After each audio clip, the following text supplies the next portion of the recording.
नमस्कार। आकाशवाणी से विश्व दर्पण के साथ मैं आशुतोष।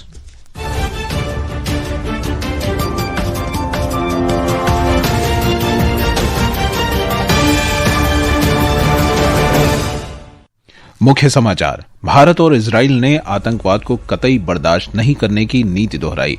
प्रधानमंत्री नरेंद्र मोदी ने इजराइल के प्रधानमंत्री बेंजामिन नेतन्याहू से फोन पर बातचीत की।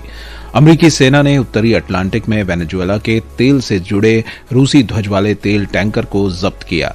अमेरिका के ग्रीनलैंड को अधिग्रहित करने के बयान के बाद स्पेन और यूरोपीय देशों ने डेनमार्क और ग्रीनलैंड के प्रति दृढ़ समर्थन दोहराया। और बेनोनी में भारत ने तीसरे अंडर-19 युवा एक दिवसीय क्रिकेट मैच में दक्षिण अफ्रीका को 233 रनों से हराकर श्रृंखला 3-0 से अपने नाम की। और अब समाचार विस्तार से।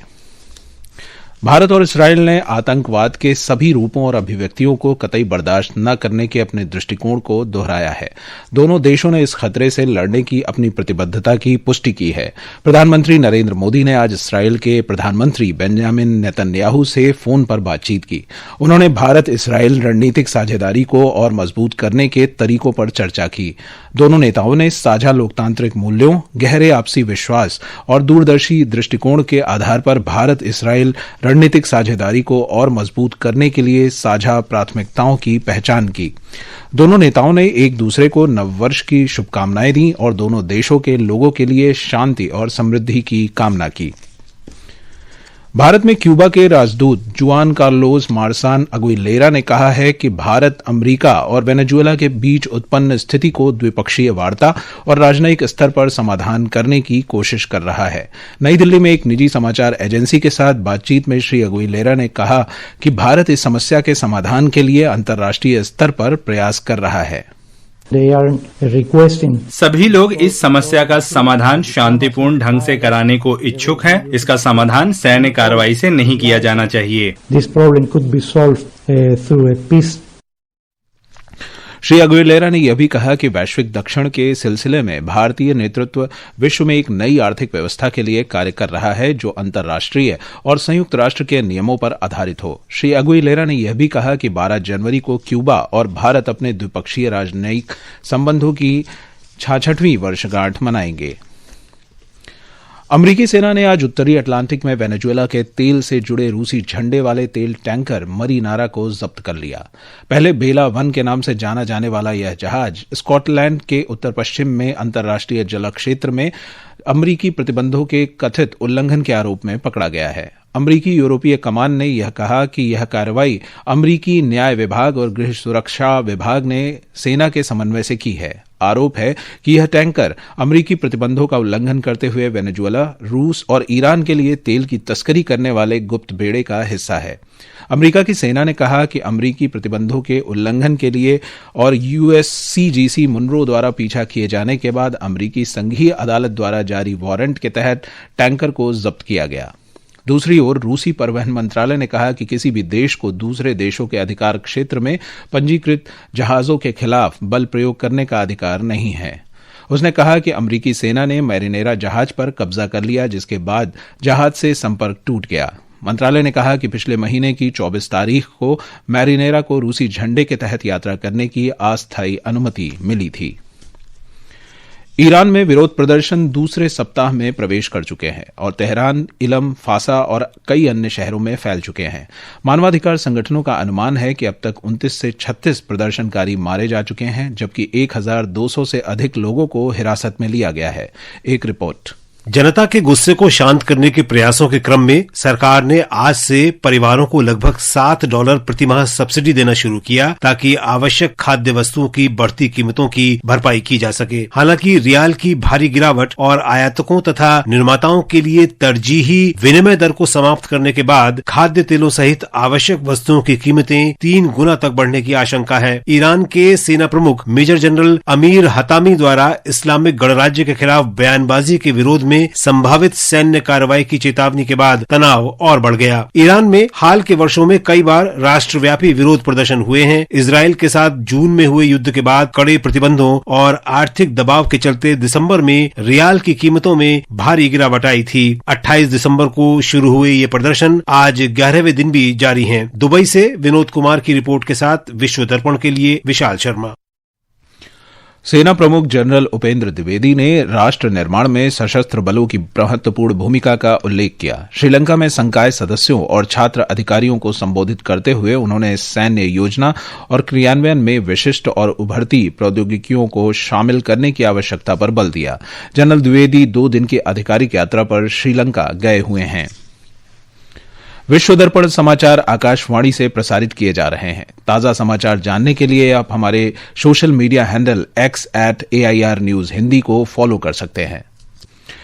विश्व दर्पण में आपका फिर स्वागत है। स्पेन ने डेनमार्क और ग्रीनलैंड के प्रति दृढ़ समर्थन को फिर से दोहराया है। उसका कहना है कि राष्ट्रीय संप्रभुता का सम्मान वैश्विक शांति के लिए आवश्यक है। स्पेन के प्रधानमंत्री पेड्रो साचेज ने जर्मनी, फ्रांस, इटली, पोलैंड और ब्रिटेन के साथ मिलकर दोनों देशों के लिए दृढ़ समर्थन व्यक्त किया। अमेरिका के राष्ट्रपति डोनाल्ड ट्रंप के ग्रीनलैंड को अधिग्रहित करने के बयान के बाद यह प्रतिक्रिया आई है। यूरोप में बढ़ती चिंता के बीच नाटो के कई सहयोगी देशों France, Germany, Italy, Poland, Spain, Britain और डेनमार्क ने संयुक्त बयान जारी कर दोनों देशों के प्रति समर्थन की पुष्टि की और आर्कटिक क्षेत्र में सामूहिक सुरक्षा के महत्व पर बल दिया। विदेश मंत्री डॉक्टर एस जयशंकर ने आज कहा कि फ्रांस भारत के सबसे पुराने रणनीतिक साझेदारों में से एक है और बहुध्रुवीयता के लिए प्रतिबद्ध 2 देशों के तौर पर इस समय वैश्विक राजनीति को स्थिर करने के लिए मिलकर काम करना बेहद महत्वपूर्ण है। पेरिस में फ्रांस के विदेश मंत्री जीन नोएल बैरोट के साथ बैठक के दौरान अपने शुरुआती भाषण में डॉक्टर जयशंकर ने कहा कि लगातार बातचीत रिश्ते को मजबूत बनाने का एक महत्वपूर्ण हिस्सा है। ताइवान के राष्ट्रीय सुरक्षा ब्यूरो एनएसबी ने चीनी कम्युनिस्ट पार्टी सीसीपी पर अपने क्षेत्र के निकट सैन्य अभ्यास करने का आरोप लगाया है। ब्यूरो ने कहा कि अभ्यास के दौरान सरकारी नेटवर्क को निशाना बनाकर किए गए साइबर हमले तेज हो गए हैं। एनएसबी ने कहा कि सीसीपी ने अंतर्राष्ट्रीय लोकतांत्रिक सहयोगियों से ताइवान को मिल रहे समर्थन का मुकाबला करने, आंतरिक समस्याओं से ध्यान हटाने के लिए चीन ने यह कार्रवाई की है। आईएसआईएस से संबद्ध आतंकवादी मोहम्मद गोरेन की गिरफ्तारी से यह बात स्पष्ट हो गई है कि पाकिस्तान आतंकवादी गुटों को शरण दे रहा है।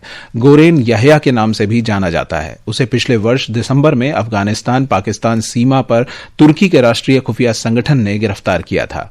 मोहम्मद पर आत्मघाती हमला करने की योजना बनाने का आरोप है। तालिबान के प्रवक्ता जबीबुल्लाह मुजाहिद ने एक ऑडियो संदेश जारी कर पाकिस्तान पर आईएसआईएस आतंकवादियों को पनाह देने की बात कही है।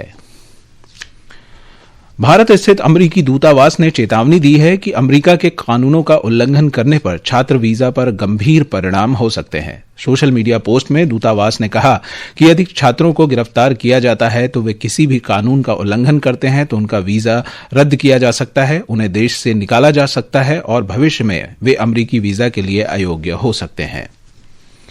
और अब खेल जगत की खबरों के साथ हैं जया भारती। बेनोनी में भारत ने तीसरे और अंतिम अंडर-19 एक दिवसीय क्रिकेट मैच में दक्षिण अफ्रीका को 233 रनों से हराकर श्रृंखला 3-0 से अपने नाम कर ली। भारत के 394 रन के लक्ष्य के जवाब में बल्लेबाजी करने उतरी दक्षिण अफ्रीका की टीम 160 रन पर ही सिमट गई। किशन कुमार सिंह ने सबसे अधिक 3 विकेट लिए, वहीं मोहम्मद इनान ने भी 2 विकेट झटके। इससे पहले वैभव सूर्यवंशी और एरॉन जॉर्ज की शतकीय पारी के बदौलत भारत ने 388 रन बनाए थे। इसके अतिरिक्त भारत को 5 पेनल्टी रन का भी इजाफा हुआ। उधर पीवी सिंधु और चिराग शेट्टी तथा सात्विक साईराज रंकी रेड्डी की पुरुष डबल्स जोड़ी मलेशिया ओपन बैडमिंटन टूर्नामेंट में अपने अपने वर्ग के अगले दौर में पहुंच गई है। 8वीं वरीयता प्राप्त सिंधु का मुकाबला कल प्री क्वार्टर फाइनल में जापान की तोमोका मियाजाकी से होगा। अंत में मुख्य समाचार एक बार फिर। भारत और इजराइल ने आतंकवाद को कतई बर्दाश्त नहीं करने की नीति दोहराई। प्रधानमंत्री नरेंद्र मोदी ने इजराइल के प्रधानमंत्री बेंजामिन नेतन्याहू से फोन पर बातचीत की। अमेरिकी सेना ने उत्तरी अटलांटिक में वेनेजुएला के तेल से जुड़े रूसी ध्वज वाले तेल टैंकर को जब्त किया। अमेरिका के ग्रीनलैंड को अधिग्रहित करने के बयान के बाद स्पेन और यूरोपीय देशों ने डेनमार्क और ग्रीनलैंड के प्रति दृढ़ समर्थन दोहराया और बेनोनी में भारत ने तीसरे अंडर 19 युवा एक दिवसीय क्रिकेट मैच में दक्षिण अफ्रीका को 233 रनों से हराकर श्रृंखला 3-0 से अपने नाम की। इसके साथ ही विश्व दर्पण का यह अंक समाप्त हुआ। नमस्कार।